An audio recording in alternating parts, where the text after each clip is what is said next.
כשמעיין הייתה קטנה, החלום שלה היה להיות כבאית אש. כשרונטי הייתה קטנה, היו לה רק סיוטים. אבל אז הן הבינו שיש להם חלום אחד במשותף. בואי נקים בית קפה. ואז הגיע שלב בחירת השמות.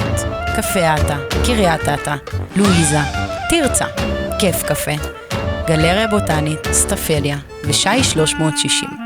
לבסוף, השם גינה נבחר. רוב העובדות בגינה הן נשים. זו לא החלטה אידיאולוגית או משהו, הן פשוט מוכשרות יותר.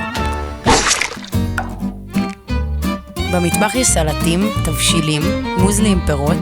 המקומיים הכי אוהבים להזמין כריך סלט ביצים, כריך טבעוני, עוגת לאט עם קרם מסקרפונה, ומאפינס פירות יער ושוקולד לבן. יש להם גם סקונס, מאוד טעים, אבל זה לא עובד מספיק טוב בפריפריה.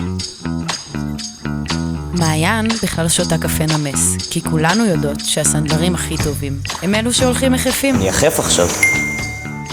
וכמובן, בואו לא נשכח את הקפה המעולל, כי אחרי הכל מדובר בבית קפה. אז נראה לי שהבנתם את הנקודה. הגינה היא סוג של סבתא. מגיעים אליה, מקבלים את כל מה שצריכים.